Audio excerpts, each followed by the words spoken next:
Now there's about 7 of us on here, and there'll probably be a couple more jump on here. But for the people that are on here on the Zoom call, if you could please do us a favor, keep your video off and keep yourself muted. If you wanted to communicate with us, do that via the chat. And if you do submit something in the chat, then Hal can make sure that we're aware of that. And I'll also keep an eye on it too. So Ray, get ready to kick off because we're going to start here shortly. Okay.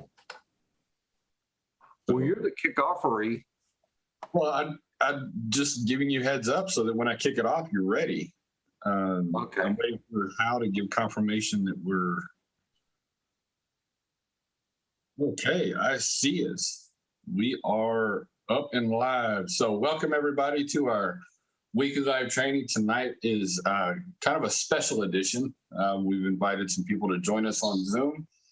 And we're going to be doing a case study tonight. Ray bought a house last week. And actually, he didn't even see it until I think it was Saturday was the first time he actually physically saw it in person. And so we're gonna dive deep into that deal and talk about it. And we have some upcoming events and things that we'll also talk about as well. So I'm gonna go ahead and hand it over to Ray, and he's going to. Okay, and you just keep me from going down any rabbit holes, okay? And we talked about this in great detail last night with our coaching students. Sometimes I use those guys so that I can actually work my way through the deal and then just bounce it off of them to see what they think. We do that a lot on the calls where we'll brainstorm a deal. And it's a property that in a really nice neighborhood with a lot of amenities. And we acquired it for, in fact, I'm going to share my screen because I was actually filling out a white screen with my fingertip. And which I got that working. So let's see, how do I share, James? Share screen, okay. And I'm gonna share number 2. Hopefully this will work. Can you see it, James?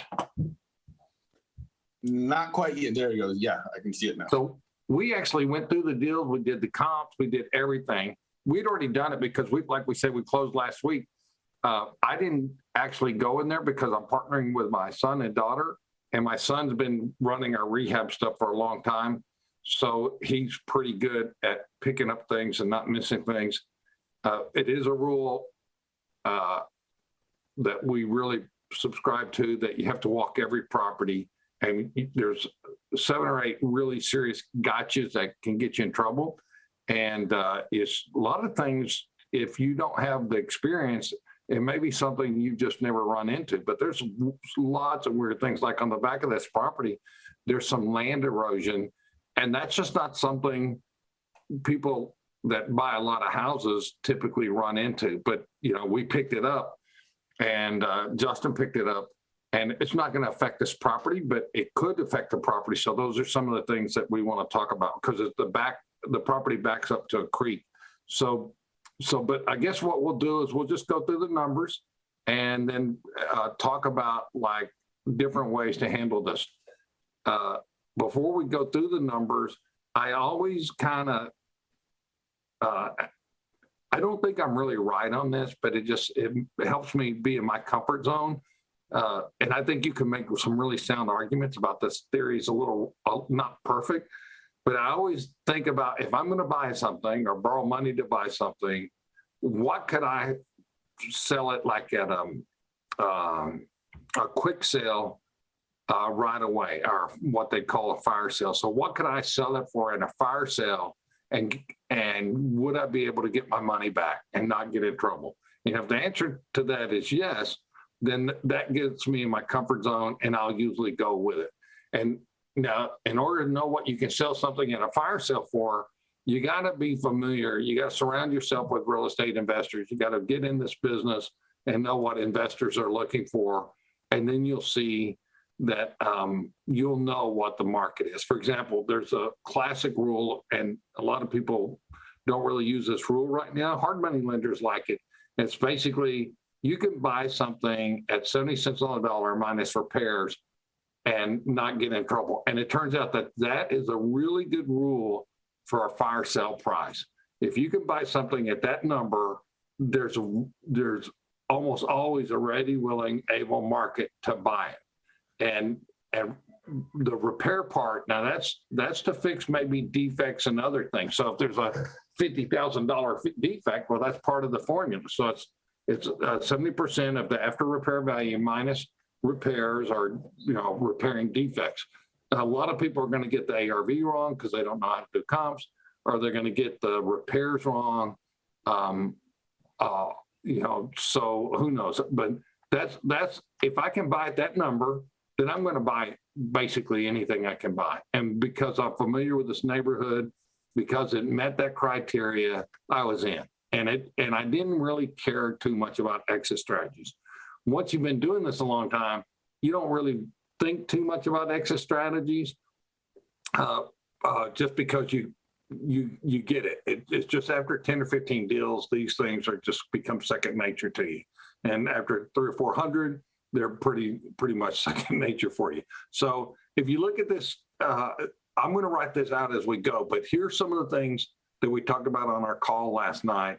And I want to kind of study these for this particular deal. And so we had like the acquisition, and I'm going to say, if we wholesale it, what can we sell it for? What did we buy it for? What can we hotel it for? What can we fix and flip it for? What can we rent it for? And what can we wrap it? Those are generally going to be the majority of your exit strategies, okay? The buy and hold is going to come under the I would put under buy and hold, I'd put rent and wrapping, okay? Because you're holding on to part of it in the sense that you're holding on to the note. So we're either financial freedom. There's guys making $300,000 or $400,000 a year wholesaling. If the market changes, which has happened 3 or 4 times in my career, those guys go out of business every time. So they don't survive the drought. And right now we're not in a drought. In fact, it's the time of all times to be a wholesaler. There's never been a better time as far as how much money a person can make, but it's still, to me, it's not the right way to go. It's wholesale to survive, survive, but buy and hold to thrive. So, and I'll just show you a picture if I can pull it up quick enough. Let's see. I'm going to try to pull up the picture. No. Okay. So, just show you just so you kind of put a picture with the story. Let's see if this will come up, and you can kind of see it. It's in my file manager right now, but it should come up. And are you seeing it, James? Yes, I am. It's on your screen is on the screen. So yeah. So because there's so much stuff running. So this is the house, and you could tell this is like a 70s model house. They actually, one of the things is that houses, we oftentimes say houses have good bones. Well, what makes this house have good bones, besides the fact that structurally it's sound, if you'll notice, they didn't have thermal vinyl windows in the 70s, so it's been updated. The houses didn't have this limestone front, so they updated that. This house was not built with that. And then it looks like the roof is new, and I can tell you the roof is new and the air conditioning is new. So some of the big budget items are done on this house, okay? So this is the house, and we'll just go through it real quick, and it's a better view. This is very common.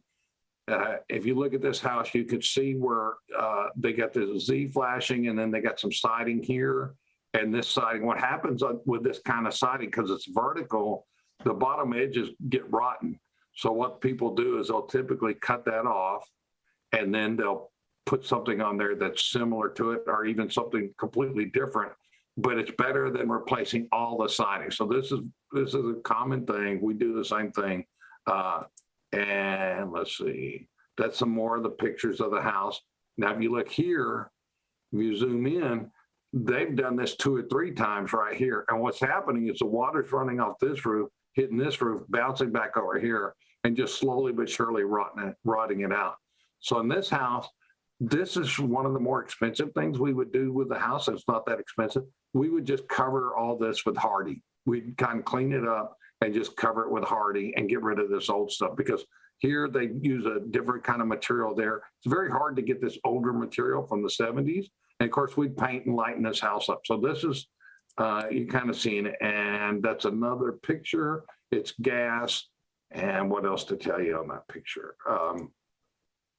Not much.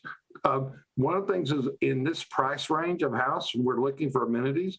There's not a lot of amenities in this house, except that it's large yards. The amenities really come with this neighborhood. This neighborhood has tennis courts, swimming pool, community centers, gyms. It's got everything. And golf course. So all the schools, all three schools, junior, elementary, high school, are all within walking distance.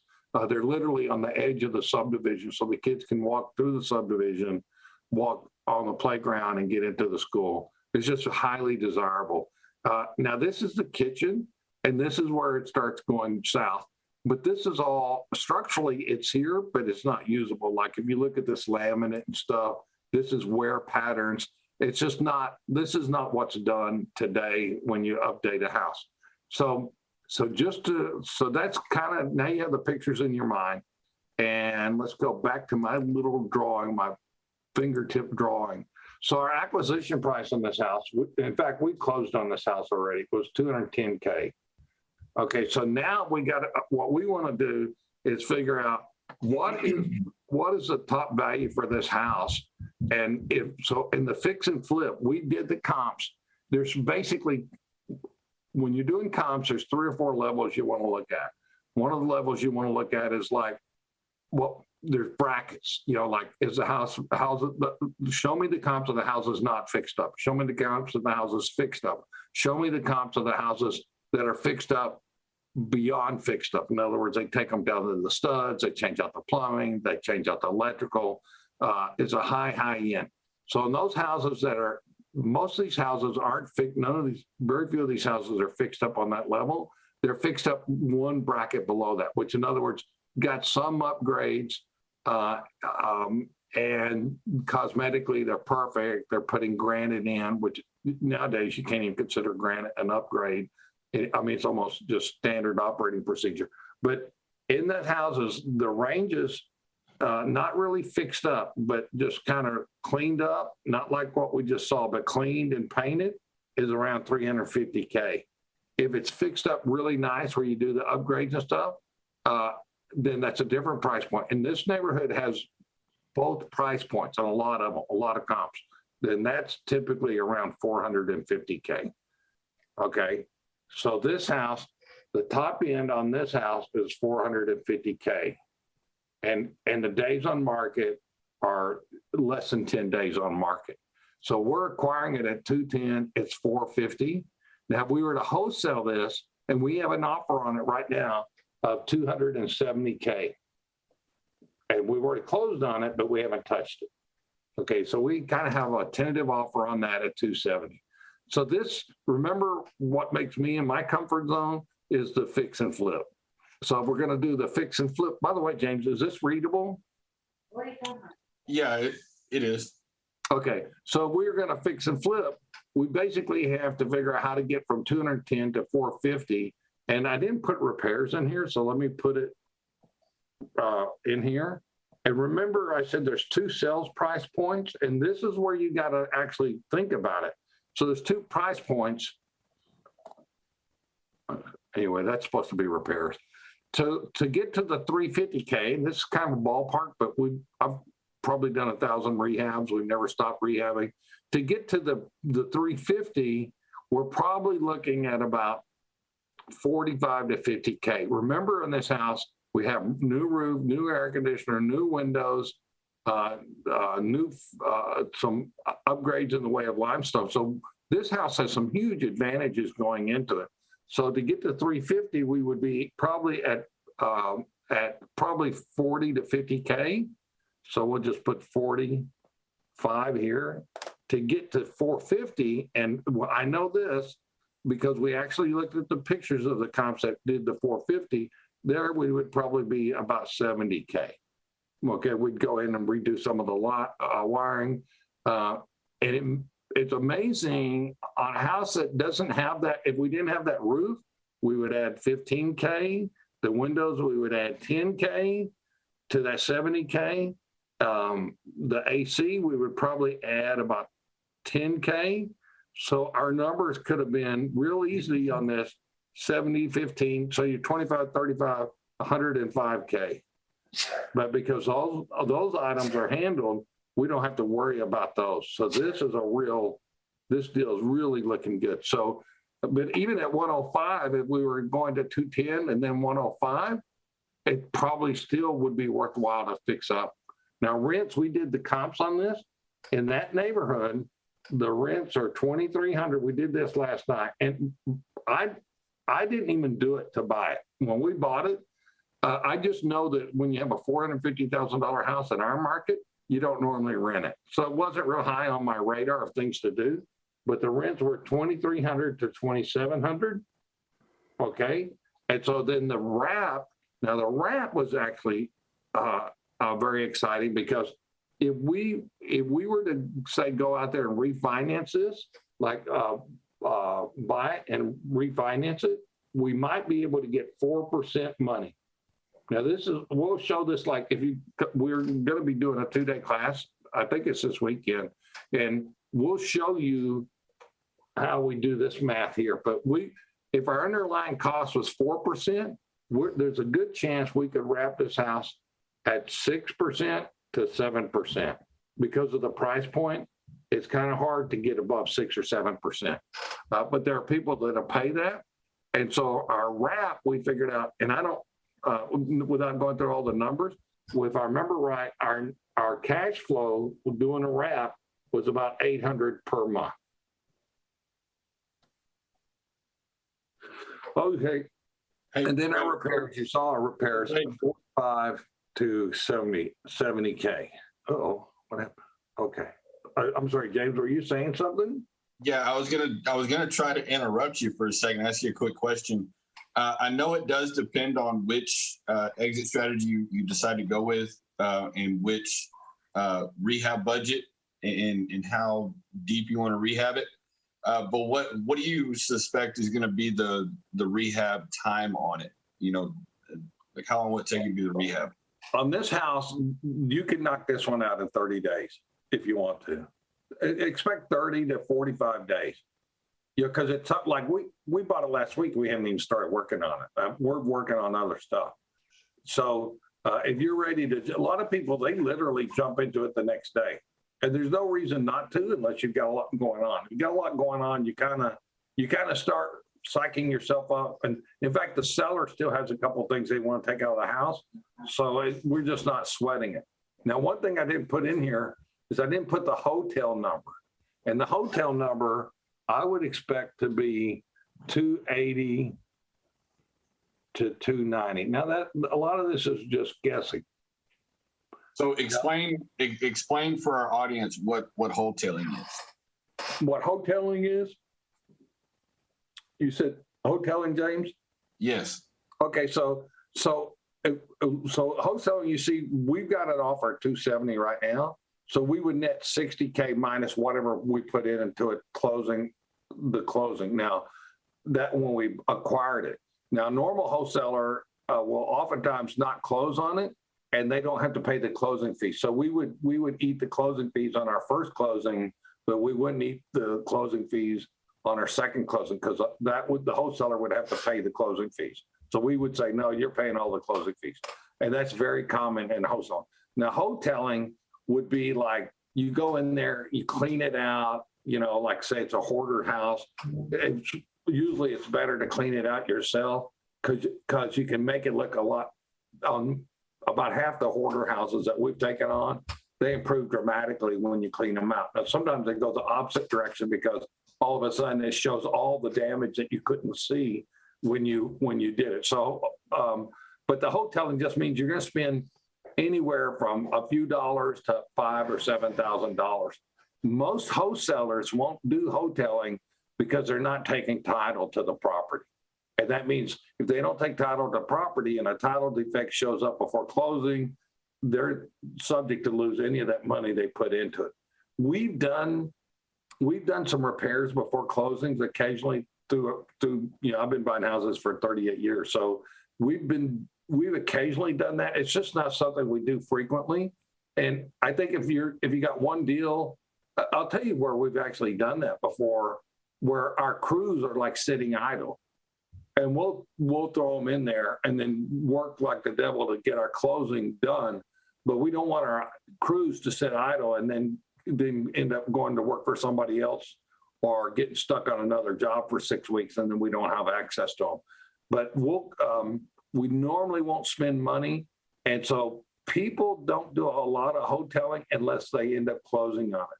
But let's say, and this house doesn't have these defects, but let's say you were to walk in a house and you had wires hanging out of the ceiling, right? Well, a lot of people see those wires and they think, oh my God, this house is going to burn down or whatever.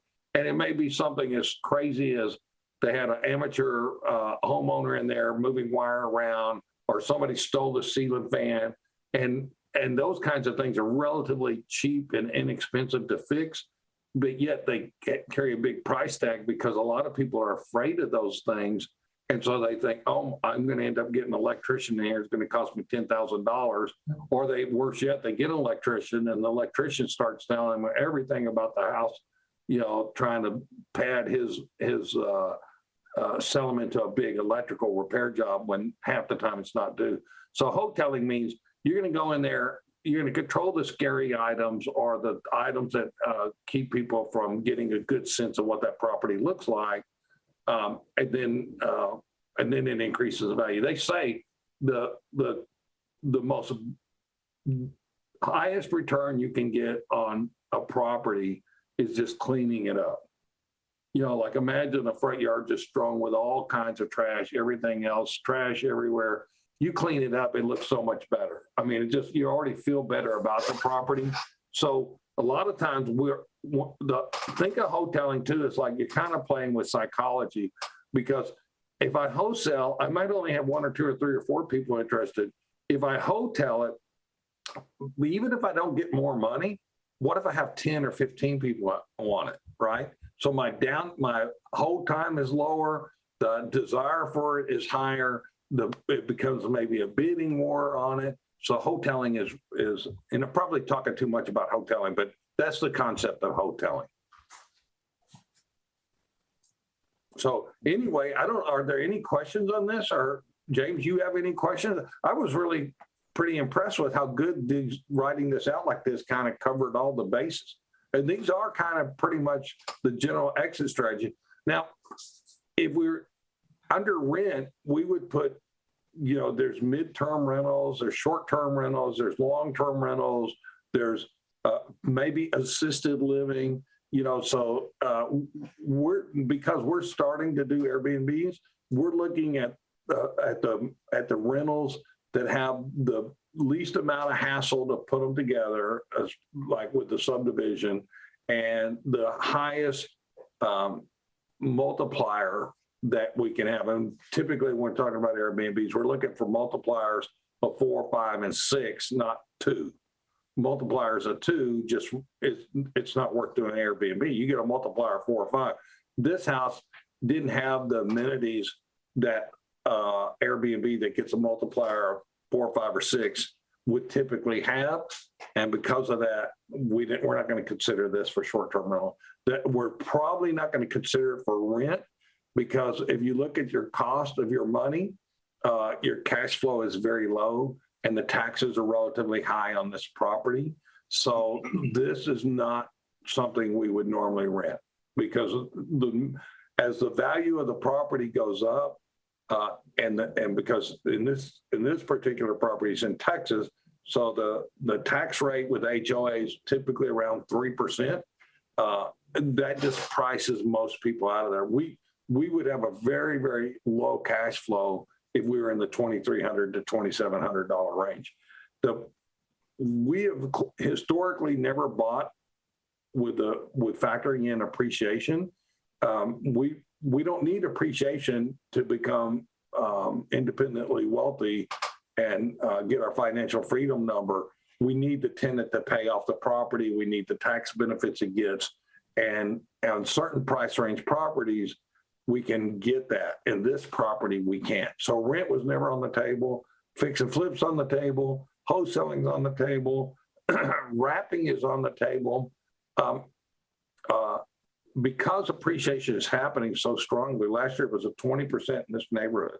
The year before it was over 10%. The predictions are this year it's going to be another 10%. We could make more money on appreciation than we could on our rent. In fact, we'd be lucky to have a cash flow of $300 or $400 a month on this property, and our appreciation could literally be 10 times that. That's weird to think in terms of appreciation being 5 to 10 times more than what your rents would be. So if there's somebody that wants to hold on to a property, maybe not do a over-the-top repair, like this house wouldn't take a lot to make it rent ready if you want to be in that $2,300 range.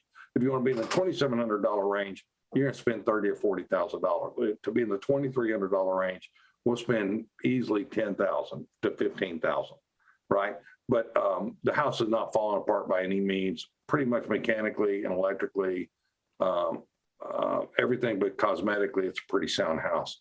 So this is actually a really decent deal. This is much better than what we normally do. But also we're limited because this is not a buy and hold, but we'll probably flip it. The question is, oh, by the way, when we actually did the math, so we actually look at what our holding costs are. We break them down, like what's our cost for the money, what's our cost for utilities, the cost for yard work, our cost buying, our cost selling. We figured that in, and we're somewhere between, based on all these numbers, our fix and flip dollar amount is somewhere between 120 and 140. So we can maybe push this up and get a wholesale fee of, instead of 60K net, maybe go to 70K net, maybe even 80K net. If we can go to 70 or 80K net, then you got to ask yourself, are you better off wholesaling it / hoteling it, or are you better off fixing and flipping? And so it's 70 to 80 versus 120 to 130. And it's really not that easy of a decision, because if I wholesale and hotel it, I'm done. I don't even have to do nothing, right? If I fix and flip it, I've got to live with this thing for the next 4 or 5 months. Plus I get my money now instead of 4 or 5 months later. Well, I was just fixing to ask you, Ray, what do you put into that decision? You just answered it before I could ask that. So we did have a question come through. Just to recap, what is the multiplier that you should use for short-term rentals?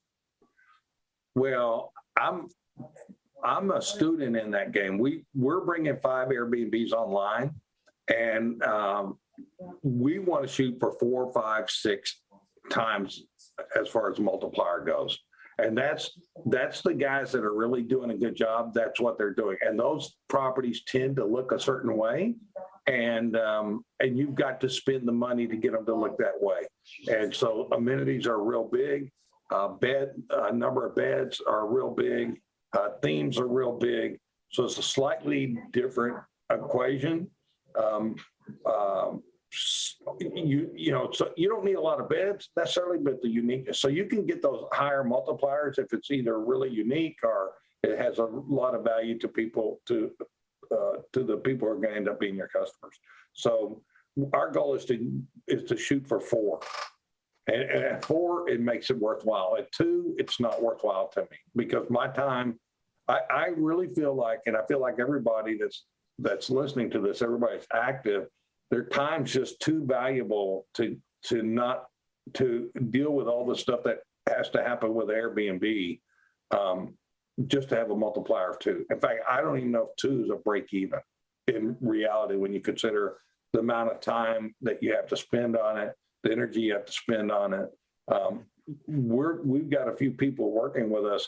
So if it was me that was having to do it, I would not do the Airbnb. I don't care if it's a multiplier of 4 or 5, because I want to try to figure out, my goal is to figure out how to find more houses that I can buy and hold. And like these deals are going to come along like this, this is not a buy and hold for us. You know, if the ARV was 200 or 180 or 250, we'd probably be all over it. But because ARV is 450, it's just not a buy and hold for us.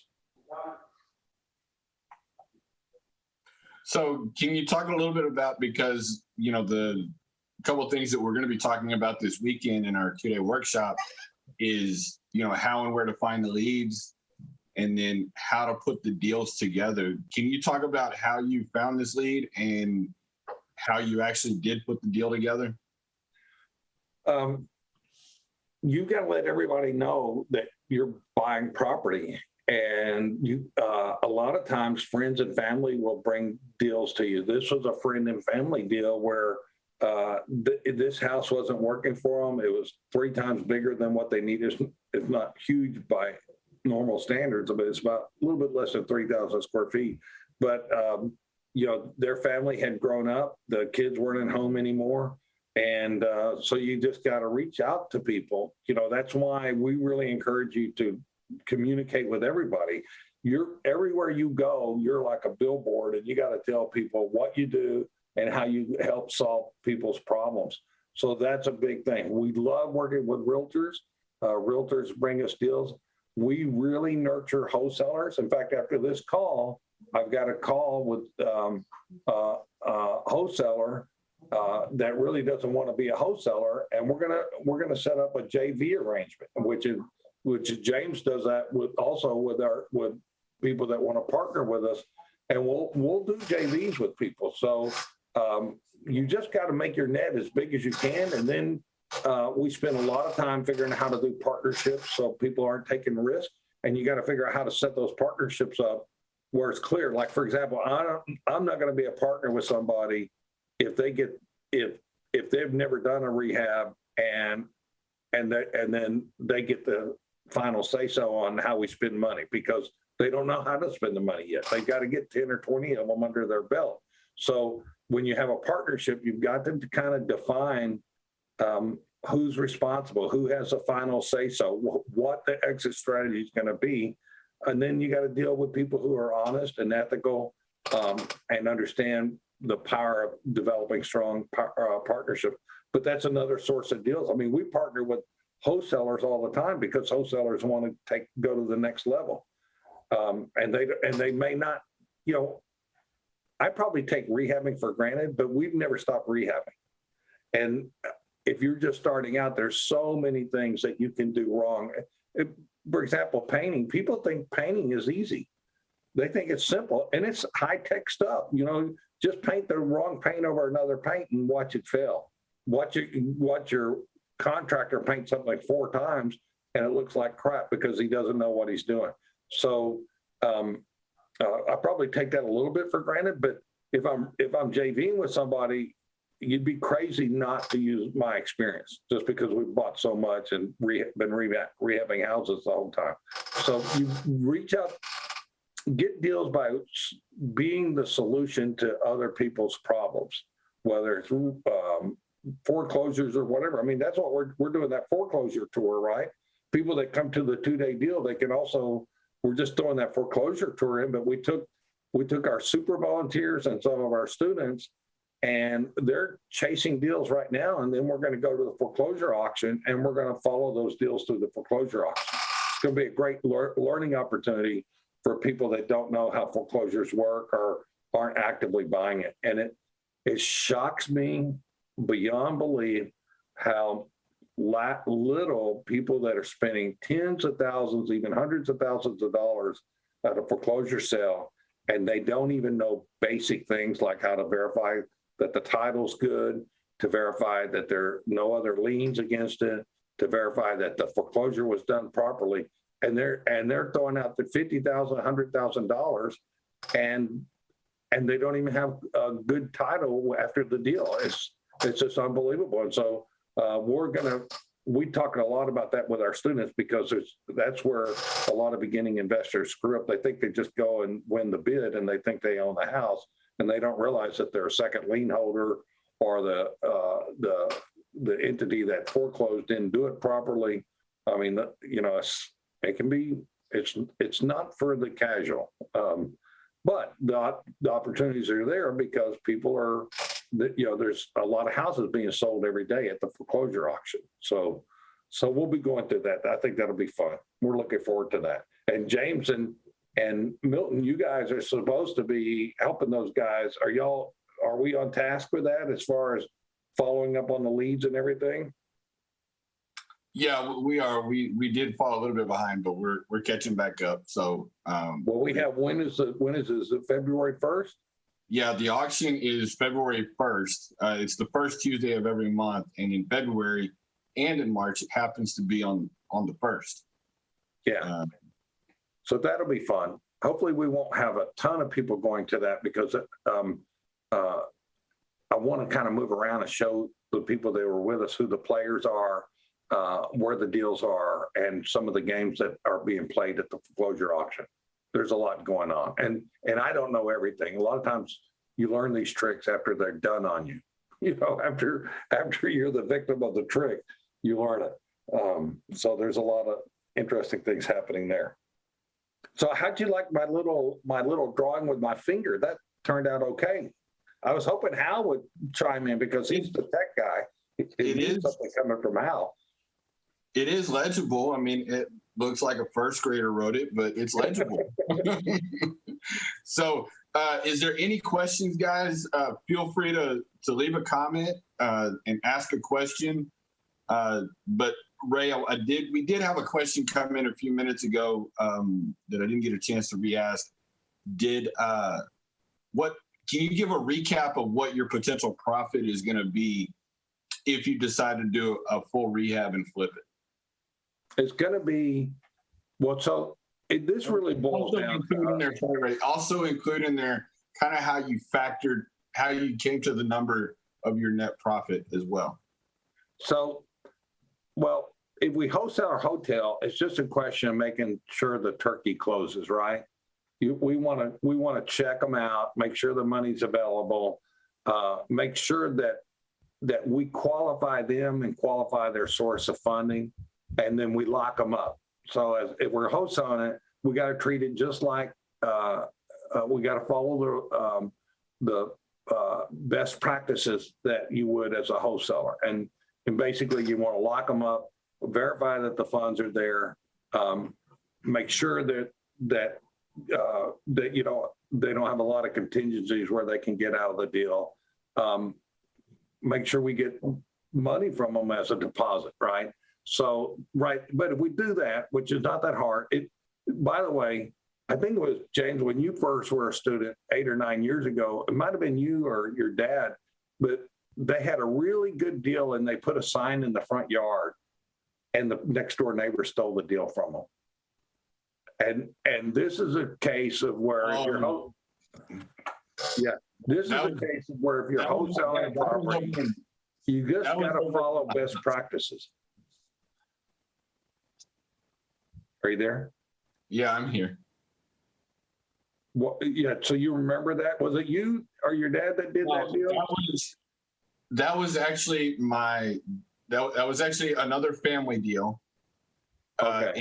And it was my dad's deal, and that was in the Heights. And the Heights at that time was a very, very cutthroat area, super competitive. And it was actually the neighbor, one of the neighbors that took that sign down, because they were a lot of what was happening in that area during that time, which I'm guessing was probably about 7 years ago. People were going into that area, and there were pier and beam houses, and they would tear them down, and then they would rebuild 2 or 3 story condos or 2 or 3 story like shotgun houses. And this particular neighbor did everything he could, and he was actually successful in killing the deal.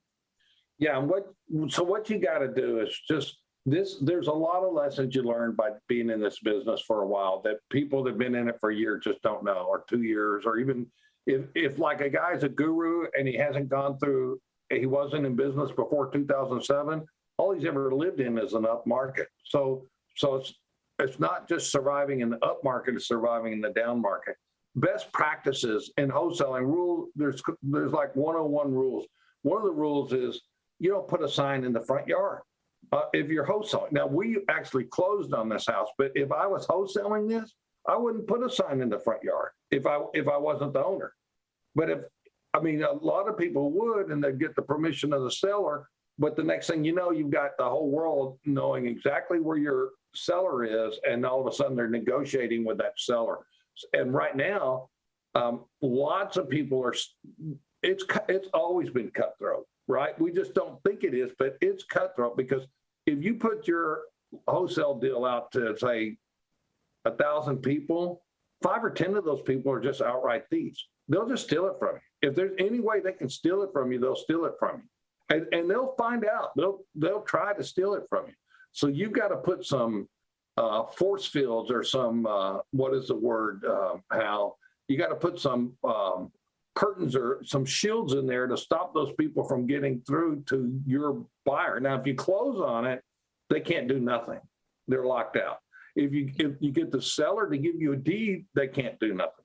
So we do both. We'll oftentimes get a deed even before we close, or we'll take ownership of it before we close, or we'll send it to our preferred buyers list, people that we know that we trust, right? And so if we're wholesaling it, when I say best practices, we're talking about the things that essentially take the profit out of your pocket and put it in somebody else's pocket. By the way, if you want to have a good read, and I don't know if it's on Audible, but it's, I think, by Robert Ringer. There's a guy who was a real estate broker, and he would constantly get his deals stolen from him by buyers and sellers. In other words, they bring him to the table, he gets the job done, and then he ends up not making his commission. Well, in a sense, isn't that what a wholesaler is doing? And he was so frustrated with that, he came up with some good strategies. And I read this book probably 30 years ago, and it's called Winning Through Intimidation. And he talks about how he manages his risk and keeps other people from stealing his deals. It's not only a phenomenal book, it's humorous, it's funny, and it's short. So it's a great, great book. You owe it to yourself to read that book. I think about that book all the time. It really is part of my psyche, and I learned a lot from it, and it helped me learn how to protect myself early on. And that's, if you're a wholesaler, you owe it to yourself to read that book. Now, so really the only two sets, and I want to answer that question you asked a few minutes ago, our only two strategies, as far as I can tell, is wholesale or hotel, okay, or fix and flip on this particular property. Now, different people have different thoughts on that. Now, when you ask, like, how did we figure out, or first of all, kind of two parts, I thought was your question, is like, how much money can we make if we fix and flip, and how much money can we, or how do we know what that amount of money is? What's the thought process? And by the way, remember I said there were two numbers. So at the 45K, we can get to 350 but it still requires work on it. For another 25K, we can get to 450. So in this particular case, because the demand is real high in the 450 range, it doesn't make sense for us to do the 350, because it's not, once you get set up, you get going, it just doesn't make sense to stay at the 350 mark if we can go to 450, especially when the premium for that, the cost of doing that just is another $25,000, which is a lot. So it might be that it's not your budget, you don't have the money available to do it, but I'm leaning towards, if we fix and flip, I'm leaning towards the 450 range, but this is also an option. Now, how did we figure it out? It's real simple. You know, you look at it's simple, but you got to do it right. You learn how to do comps the right way. Okay. There's no magic formulas, but you can't, it's hard to be really good at comps until you got 1,000 or 2,000 under your belt. So you definitely want to get other people's opinion, but you still want to drive the bus, right? You don't want to leave it up to somebody else. You want them to tell you what you think the value is, and then you want them to prove it to you, right? And that's more than them just telling it to you. And we could talk more about that, but getting good at comps is important. This is one of the things we do with our students, because on our coaching calls, we have actually enough time to go through it, look at it. and make sure we agree with them. Because you get this number wrong, you can lose money. Or you might walk away from a deal that you shouldn't walk away from because you got the number wrong. But so once we know that what this number is, then we work backwards, and we'll do things like you subtract the acquisition price. So that's 210. So, and I'll just go through this real quick. So if I subtract 210 for 450, that's 240, right? Is that right? So it's 240. So if we do 240, now I look at my closing costs. If you're a realtor, your closing costs are going to be roughly 6%. If you're not a realtor, your closing costs are going to be 8%. So you multiply 8% times your sales price, and then you get, and that's, I don't know, I did it last night on our coaching call, but it's probably around $35,000 or so, $36,000. So now we subtract that. We subtract our holding time, how long we hold it, and then we subtract our repairs. Our holding time, when we do our holding time, we'll put 5 or 6 different numbers in our holding time. Our holding cost, I say time. Our holding costs are going to be related to utilities, getting the yard mowed, vandalism occasionally, because you'll have things like that happen. So we'll have to throw in a number for that. And then if you think you can do this in 4 months, in my opinion, you should factor in a scenario where somebody is close to buying it and then the loan flakes out at the last minute, right? So that would get you to 4 months, and then the loan flakes out at the last minute, and they do very often. And that's why, like, when we put that in our CRM, we have like 50, I think it's either 51 or 53 things that we check on when we're closing if we're doing a retail deal. So that list of those items, we want to stay on top of that, because we don't want this to go to month 5 and month 6, because it costs $5,000 or $6,000, $10,000. It's too risky. What if the house burns down because of our incompetence? We end up sitting on it for 2 extra months. That's why we spend so much energy qualifying our buyers on the first. I mean, we're not going to take the first offer if the buyer doesn't look good. So if we're fixing and flipping. And so, but I would recommend that if you do a decent rehab, you should be able to turn it around 3 or 4 months, assuming that you don't have problems with the sale. You can never totally 100% predict the outcome when you're doing a new loan and it's another person, because they'll a lot of times bring their lenders who are oftentimes are incompetent. So just plan on that being 6 months, your holding time being 6 months, and then figure your holding costs based on a 6-month time. And you start doing that math, and you're around probably 140 to 140-ish on that deal. So so that's how we came up with a number. We actually plugged in the numbers that we typically will use for that, and then it'll tell us what our net dollars are. And this is before taxes. This is not figuring taxes in. Remember, if you rent or wrap this, there's not a real big tax consequence. And if you wholesale, hotel, fix and flip, there's going to be a tax consequence. It can be quite a bit of money. You're on a roll tonight, Ray. I was just fixing to ask. Somebody had asked about capital gains taxes. Do you ever factor that into your deals? Yeah, and that's why I don't want to pay taxes. I want to buy and hold. I mean, with buy and hold, right now we're buying everything we can with my Roth IRA. So at my age, I never have to pay taxes on any of my gain. If you can borrow, when you borrow money and you can use that money that you borrow to maintain your lifestyle or to pay your lifestyle, that borrowed money is not taxable. If you were to do the opposite, which is wholesale it and then get the capital gain, like on a fix and flip, you could pay 30% of that on capital gains. But if you buy and hold it, either through an IRA or 401k, or you buy and hold it and then turn around and then sell it using a 1031 tax deferred exchange, you can go the rest of your life, and your children can go the rest of their life without ever paying taxes on this. And so we don't talk a lot about it on these live streams because it's too much information, and different people are in different places. But if you keep it less than a year and your job is your goal is to turn around and sell it, that's considered short. That's considered inventory, and it's short-term capital gains. So you're paying unemployment, you're paying Social Security, and you're paying taxes at your highest return, at your highest interest, your highest taxable rate. So yeah, we don't like to wholesale or fix and flip, but we do because, I mean, it's still a lot of money. I mean, at the end of the day, you're still going to put a lot of money in the bank. I mean, on this deal, you'll put over 100K in your pocket after taxes.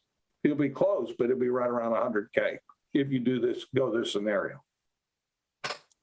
So you got to look at the big picture, and you can't figure all this stuff out at once, and you don't need to in today's world. You just got to know what you're doing, what your plan is, and how to optimize it. And so, yeah, we're okay with wholesaling properties. We're okay with fixing and flipping, but we really want to be doing wraps or rent. I mean, that's really where we want to be. And we spend a lot of our time. In fact, if I look back in the 38 years I've been buying houses, my biggest regret is I didn't work harder at holding on to the properties in the beginning. There's properties that we've sold literally for peanuts that would be worth $300,000 right now, and we made $7,000 on it. You know, and why? And I could have made not just a $300,000 that would be free and clear now. I would have been making cash flow the whole time. I would have had the depreciation the whole time. It's some of the mistakes we've made, and I think it's what everybody makes. You know, you can't know everything when you start, and you sort of sometimes need a tour guide when you're involved in this business. But the power of this is just unbelievable. What you can do with it is just, I don't know why anybody would do anything else. I remember when I was working for a company, I worked for a corporation for 10 years, and about 5 years into it, I decided I wanted to do something else. So I started doing real estate.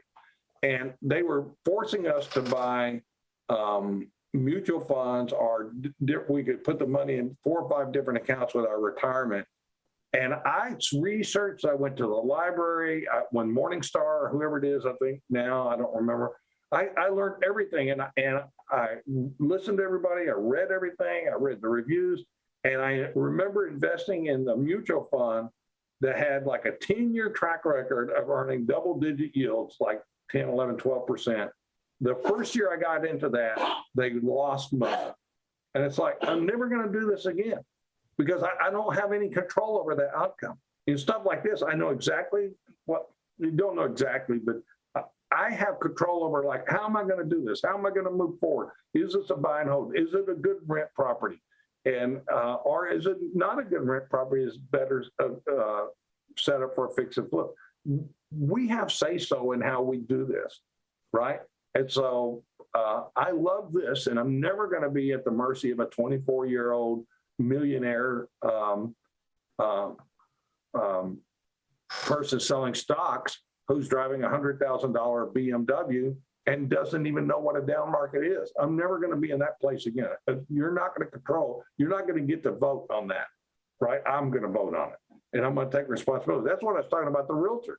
If you're bringing a realtor to the table and they're telling you the ARV, you need to trust and verify, because those are the kinds of things that we can't leave up to other people. It's stuff that we have to learn and we have to master. And once you master it, you pretty much got it for life. It's not like you spend the rest of your life figuring out how to do these things. So we're getting close to the end. We're about to wrap up, but so we'll do one last call for any questions. Ray, can you go back and give like a 1 or 2 minute quick overview and explain what you were talking about a little while ago as far as the closing costs that are factored in when they're, realtor versus not a realtor? And then after that, we're going to talk about a little bit about the 2-day workshop and what to expect this weekend. So I've been a licensed realtor for like 20 years now. And for the first probably 15 years, I wasn't a licensed realtor. And I realized, it doesn't make sense not to be a licensed realtor as an investor, because it gives me access to tools. And I also learned how to do better deals with realtors than I was ever doing by myself. And so when I said that number is 6% if you're a realtor or your partner's a realtor, or it's 8%. So you're in this price range house, you almost always are going to sell this house through a realtor. And the realtors they split the commission. The listing realtor is making 3%. The selling broker is typically making 3%. So if I'm a realtor, or if I'm a JV or partner in the deal, we'll normally just charge 1% commission to the partnership, because there is overhead, there is cost, and that is a break even for us. So like if James and I partner on a deal, I'd say, James, if I'm going to be the realtor on this and I have to have staff that's answering the phone calls, we need to take 1% of our fee, but we're not going to charge 3%. So that 1% plus the 3% is 4% plus 2% in closing costs, and like title company closing costs. So when I said that earlier, I said, if you're a realtor, your closing costs are going to be around 6%, because it's 3% for the other realtor that brings a buyer, 1% for you, and 2% more or less what the title fees are. Okay. So if you're not a realtor and one of your partners not a realtor, then expect that number to be 8%. So that's one of the figures we use. The other thing is, you can look at a property, for example, the insurance. If you take the taxes on this, let's say the taxes on this are based on an assessed value of $350. Well, in Texas, and I mean, you got to know your own where you're buying it, and you got to factor this in. But 3% of say $350 is how much per year? It's going to be $9,000, about $10,000 a year, right? Is that right? 3% on $350, so it's about $10,000. I'm going to say $10,000 a year. So that's about $866 a month in taxes. So if I do 6 months of taxes, I'm paying for that. So 6 months times $866 is about $5,000, right? Okay, so I'm paying $5,000 in taxes alone. If I do, if I borrow money, let's say I'm borrowing money like from one of our lenders with our RIA. By the way, we have a RIA in San Antonio and Houston, and we got great sponsors. If we're borrowing the money from one of those guys, or if we're funding the money, we're going to charge, like if we're bringing the deal in, the cost of the money we figure is 1% per month. So if you take $350 times 1% per month, then and what is 1% of $350 is $350 a month in interest, right? Am I figuring that right? 350,000 times 1%. Yeah, I think that's right. Wouldn't that be 3,500? Because 10% would be 35. Yeah, so the interest would be 35. So 10%. Yeah, I guess that would be right. So it's 1% per month. So 0.01 times, it's the amount of money you borrow. So it would be 210 plus about 50. So it would be, say, 250. So you're looking at $2,500 a month in interest cost. And if you multiply that times 6 months, well, that's about $20,000 in holding costs. I think we're figuring that wrong. 2,500 times 6. That's 15,000. Yeah. So you got to figure that into your holding cost, and then you got minor things like utilities and stuff like that, and yard maintenance, and then occasionally you're going to have vandalism, right? It happens. It's not in these neighborhoods like this. It doesn't have. If you do it right, it very rarely have vandalism. If you're not paying attention, you very often will have vandalism. So you figure in all those numbers, and yeah, that's right, because 1% on 100,000 would be $1,000 a month. So that's your cost of interest on this. So you're going to pay $15,000 to $20,000. You add all those numbers up, and we use a spreadsheet for that. We've got a spreadsheet that we use. We'll plug those numbers in, and that gets our holding cost. So that gets us, just our holding cost on this deal is around $30,000 for 6 months. 30 to 35,000. Our sales cost is going to be another 35,000. So that's a problem with big numbers. You're working big numbers. A lot of money's gone. A lot of money comes off the table. So we don't want, this is not something we want to sit around and dilly-dally with. We want to get this done. Well, cool. So now that you have fried everybody's brains with all of this wonderful information tonight, let's talk about what we're doing this weekend. Okay. The 2-day workshop. And how, if you could go ahead and send that registration link in the comments and in the chat for those that are interested in it. You want to go ahead and tell them about it, Ray? About what we're going to do Saturday and Sunday? 2-day, yeah. So remember, our focus is to figure out how to make money and collect the check for a long time, right? There's got to be residual stuff that comes from this. So we're either going to rent or we're going to wrap or owner finance the properties when we sell every chance we get. Now, if somebody hasn't reached their financial freedom number, they could do this. They could do one of these deals a year, and this deal, and it's above normal deal, but it's also the numbers are higher. But this deal right here could fund somebody's lifestyle for a year. And then they can go out and buy 8 or 10 houses. We did the math, and we'll go through the math. We did the math that said if you would have bought 10 houses a year for retail, and see, a lot of people say, oh, you can't buy 10 houses without a huge deal machine and lead machine. But if you're paying retail, you can. Anybody can buy 10 houses a year if you're paying retail. We figured out in the last 2 years, if you'd have bought 10 houses each year, which is very doable, especially once you learn how to do it and you can make quick decisions. If you'd have bought 10 houses a year for the last 2 years, your net worth would have went up $1 million just by what happened in this market. And there's been people that are out there, they're buying and hustling. In fact, we've sold houses to people for retail who were investors, and they got it. They understood it, and they were right. And they were buying these things for $120,000. A year later, they're worth $130,000. And so you can make that happen. So we're going to talk about a little bit about the math. We're going to go through 4 or 5 good case studies that talk about ways to do creative deals. And then we're going to talk about how to find these deals, how to reach out to people, how to get the leads. And then we're going to talk about how to get the money, because there's 4 or 5 ways we can get the money for these deals.